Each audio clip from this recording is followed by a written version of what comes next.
വന്യജീവി സംഘർഷം സംസ്ഥാനം നേരിടുന്ന പ്രത്യേക ദുരന്തമായി പ്രഖ്യാപിക്കാൻ മന്ത്രിസഭ തീരുമാനിച്ചു. പ്രതിരോധ നടപടികളിൽ വനംവകുപ്പിനൊപ്പം സംസ്ഥാന ദുരന്ത നിവാരണ അതോറിറ്റിയും ഭാഗമാകും. വിവിധ തലങ്ങളിലായി 4 സമിതികൾ രൂപീകരിക്കും. മുഖ്യമന്ത്രി അധ്യക്ഷനായാണ് സംസ്ഥാനതല സമിതി. നഷ്ടപരിഹാര തുക വേഗത്തിൽ നൽകാൻ വനം മേധാവിക്ക് ചുമതല നൽകും. ഇതിനുള്ള ചെലവിനെ ട്രഷറി നിയന്ത്രണത്തിൽ നിന്ന് ഒഴിവാക്കാനും തീരുമാനമായി.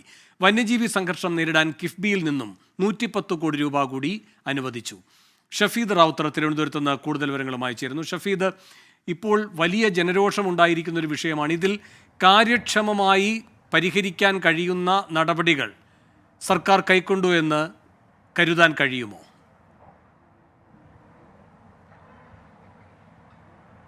ഇക്കാര്യത്തിൽ ഇതുവരെ സംസ്ഥാന സർക്കാരിന് ഉണ്ടാകാത്ത തരത്തിലേക്കുള്ള ചില കാൽവെപ്പുകൾ സംസ്ഥാന സർക്കാർ നടത്തുന്നു എന്നുള്ളത് ഏറ്റവും പ്രധാനപ്പെട്ട കാര്യമാണ്. പക്ഷേ അത് ഏത് ഘട്ടത്തിൽ നടത്തുന്നു എന്നുള്ളതാണ് വിമർശനങ്ങൾക്ക് വീണ്ടും വഴിവെക്കുന്നത്. നമുക്കറിയാം, ഇക്കൊല്ലം, അതായത് ഈ വർഷം ആരംഭിച്ചതിന് ശേഷം കാട്ടാന ആക്രമണത്തിൽ മാത്രം കൊല്ലപ്പെട്ടവരുടെ എണ്ണം 8 കേരളം പോലെ ഒരു സംസ്ഥാനത്ത് അത്രയും ഒരു സംഭവം ഉണ്ടാകുമ്പോൾ വനം വകുപ്പ് കയ്യും കെട്ടി നോക്കി നിൽക്കുകയാണ് എന്നുള്ളതായിരുന്നു പ്രതിപക്ഷത്തിന്റെ വിമർശനം. അതടക്കമുള്ള കാര്യങ്ങളുടെ പശ്ചാത്തലത്തിലാണ് ഇന്ന് മന്ത്രിസഭാ യോഗം ഈ സംസ്ഥാനത്തെ മനുഷ്യ വന്യജീവി സംഘർഷം അത് പ്രത്യേകമായി പരിഗണിച്ചത്. അതിൽ ഏറ്റവും പ്രധാനപ്പെട്ട ഒരു തീരുമാനമെന്ന് പറയുന്നത് മുഖ്യമന്ത്രി മന്ത്രിതല സമിതികളുടെ അടക്കം 4 സമിതികൾ പുതുതായി ഉണ്ടാകും എന്നുള്ളതാണ്.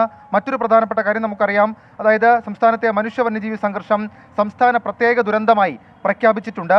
ദുരന്ത നിവാരണ അതോറിറ്റിയുടെ പ്രവർത്തനം കൂടി ഇതിൽ ഉൾപ്പെടുത്തി ഏകോപിപ്പിക്കും. ഒരു വിധത്തിൽ വനം വകുപ്പിനെ മറികടന്ന മുഖ്യമന്ത്രിയുടെ വകുപ്പായിട്ടുള്ള ദുരന്ത നിവാരണ അതോറിറ്റി വകുപ്പായിരിക്കും ഇനി ഇതുമായി ബന്ധപ്പെട്ട പ്രവർത്തനങ്ങൾ. സംസ്ഥാനത്ത് ഇപ്പോൾ ഏതെങ്കിലും ഒരു സ്ഥലത്ത് ഒരു വന്യജീവി ഇറങ്ങുകയാണ്, വന്യജീവി ആക്രമണം ഉണ്ടാവുകയാണ്, അങ്ങനെയാണെങ്കിൽ ദുരന്ത നിവാരണ അതോറിറ്റി കൂടി തുടർ പ്രവർത്തനങ്ങളിൽ പങ്കാളികളാകും എന്നുള്ളതാണ് ഏറ്റവും പ്രധാനപ്പെട്ട കാര്യം. മുഖ്യമന്ത്രി മന്ത്രിതലത്തിലും ഉദ്യോഗസ്ഥ തലത്തിലുമുള്ള 4 സമിതികൾ ജില്ലാ പ്രാദേശിക തലത്തിൽ ഉൾപ്പെടെ രൂപീകരിക്കും. മാത്രമല്ല, സംസ്ഥാന തലത്തിൽ മുഖ്യമന്ത്രി അധ്യക്ഷനായ സമിതി രൂപീകരിക്കും.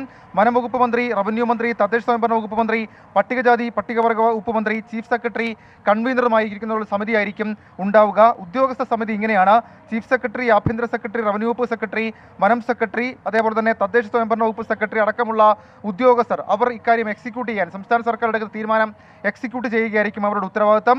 ജില്ലാ ചുമതലയുള്ള മന്ത്രി അധ്യക്ഷനായും ജില്ലാ കളക്ടർ, SP, DFO, ജില്ലാ മെഡിക്കൽ ഓഫീസർ എന്നിവരടങ്ങുന്ന ഒരു ജില്ലാതല സമിതി കൂടി ഇതുമായി ബന്ധപ്പെട്ട് രൂപീകരിക്കും. അത് ഈ പ്രവർത്തനങ്ങൾ പെട്ടെന്നാക്കാൻ എന്നുള്ളതാണ് അതുകൊണ്ട് സംസ്ഥാന സർക്കാർ ലക്ഷ്യം വെക്കുന്നത്. മാത്രമല്ല, നിലവിലിപ്പോൾ പ്രാദേശിക ജാഗ്രതാ സമിതികൾ നിലവിലുണ്ട്. അത് ശക്തിപ്പെടുത്താനുള്ള കൂടുതൽ പ്രവർത്തനങ്ങൾ സംസ്ഥാന സർക്കാരിൻ്റെ ഭാഗത്തു നിന്നുണ്ടാകും. ചീഫ് വൈൽഡ് ലൈഫ് വാർഡനെ മനുഷ്യ വന്യജീവി സംഘർഷം കൈകാര്യം ചെയ്യുന്നതിനുള്ള നോഡൽ ഓഫീസറായി നിയമിക്കുക വഴി പ്രശ്നപരിഹാരത്തിന് അല്ലെങ്കിൽ പ്രശ്നപരിഹാരം വളരെ പെട്ടെന്ന് നടപ്പാക്കാൻ കഴിയും എന്നുള്ള ഒരു വിലയിരുത്തൽ കൂടി സംസ്ഥാന സർക്കാരിനെ സംബന്ധിച്ചിട്ടുണ്ട്.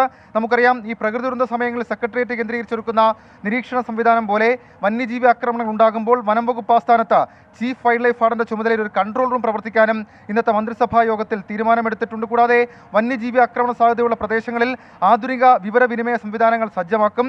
മനുഷ്യ വന്യജീവി സംഘർഷം നിലനിൽക്കുന്ന മനുഷ്യവാസമുള്ള പ്രദേശങ്ങളിൽ ജാഗ്രതയ്ക്കായി കൂടുതൽ താൽക്കാലിക വാച്ചർമാരെ നിയോഗിക്കും. ഇന്നലെ നമ്മൾ തൃശ്ശൂരിലും അടക്കം കണ്ട അല്ലെങ്കിൽ കേട്ട ഏറ്റവും വലിയ പഴി അതായിരുന്നു. അതായത് അവിടെ അടക്കം വന്യജീവി സാന്നിധ്യമുണ്ട്, അല്ലെങ്കിൽ വന്യജീവി നിരന്തരം വരും, എന്നിട്ടും അവിടെ കൂടുതൽ വാച്ചർമാരെയോ അതല്ലെങ്കിൽ മറ്റ് ഫോഴ്സുകളെയോ നിയമിക്കാൻ തയ്യാറായില്ല എന്നുള്ള ആക്ഷേപം നമ്മൾ കേട്ടതാണ്.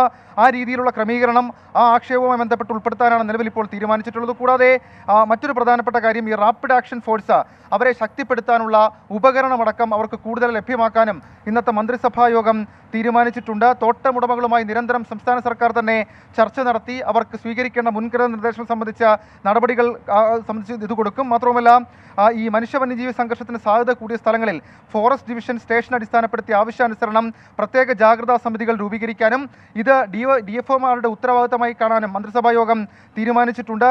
അതായത് ഈ ദുരന്ത നിവാരണ അതോറിറ്റിയുടെ കീഴിൽ വരുമ്പോൾ സ്വാഭാവികമായും ഈ പ്രശ്നപരിഹാരത്തിനുള്ള തുകയടക്കം നൽകാൻ, അത് വളരെ എഫക്റ്റീവായി പെട്ടെന്ന് നൽകാനുള്ള ഒരു സാധ്യതയുണ്ട് എന്ന് സംസ്ഥാന സർക്കാർ വിലയിരുത്തുന്നുണ്ട്. ഇതിലേക്ക് ആവശ്യമായി വരുന്ന ചെലവുകളെ ട്രഷറി നിയന്ത്രണങ്ങളിൽ നിന്ന് ഒഴിവാക്കുന്ന കാര്യം പരിഗണിക്കുമെന്നും മന്ത്രിസഭാ യോഗത്തിൽ ഇന്ന് ചർച്ചയായി തീരുമാനിച്ചിട്ടുണ്ട്. നിലവിൽ മറ്റൊരു പ്രധാനപ്പെട്ട കാര്യം, ഈ മനുഷ്യ വന്യജീവി സംഘർഷവുമായി ബന്ധപ്പെട്ട കാര്യങ്ങൾക്ക് കിഫ്ബി വഴി ഇപ്പോൾ അനുവദിച്ചിട്ടുള്ള 100 കോടി രൂപയ്ക്ക് പുറമെ 110 കോടി രൂപ കൂടി അനുവദിക്കാനും തീരുമാനമായെന്ന് സംസ്ഥാന സർക്കാർ അറിയിച്ചിട്ടുണ്ട്. മറ്റൊരു പ്രധാനപ്പെട്ട കാര്യം, ഈ കേരള, കർണാടക, തമിഴ്നാട് സംസ്ഥാനങ്ങളിലെ ബന്ധപ്പെട്ട ഉദ്യോഗസ്ഥർ ഉൾപ്പെട്ട ഇന്റർ സ്റ്റേറ്റ് കോർഡിനേഷൻ കമ്മിറ്റി യോഗങ്ങൾ ചേരാനും ഇന്നത്തെ മന്ത്രിസഭാ യോഗം നിർദ്ദേശം നൽകി. ഏതായാലും തുടർച്ചയായി കഴിഞ്ഞ 3 ദിവസങ്ങളിൽ ഉണ്ടായ വന്യജീവി ആക്രമണങ്ങളിൽ അതിൽ പൊലിഞ്ഞ ജീവനുകൾ, ആ ഒരു വിഷയത്തിന്റെ അടിസ്ഥാനത്തിലാണ് വനം വകുപ്പിനെതിരെ ഉയർന്ന ആക്ഷേപമടക്കം പരിഗണിച്ചുകൊണ്ട് സംസ്ഥാന സർക്കാർ ഇങ്ങനൊരു നീക്കത്തിലേക്ക് ഇപ്പോൾ കടന്നിരിക്കുന്നത്. വേണോ? ശരി, ഷഫീദ് റാവുത്തറാണ് വിശദാംശങ്ങളുമായി തിരുവനന്തപുരത്ത് നിന്ന് ചേർന്നത്. മനുഷ്യ വന്യജീവി സംഘർഷം പ്രത്യേക ദുരന്തമായി മന്ത്രിസഭായോഗം പ്രഖ്യാപിക്കുകയും തുടർ നടപടികൾ അതിനനുസരിച്ച് ക്രമീകരിക്കുകയും ചെയ്യുകയാണ്. ദുരന്ത നിവാരണ അതോറിറ്റി തന്നെ ഈ വിഷയത്തിൽ ഇടപെടുകയാണ്. മുഖ്യമന്ത്രിയുടെ അധ്യക്ഷതയിലുള്ള സമിതിയും ഉൾപ്പെടെ ആണ് പുതിയ ക്രമീകരണം.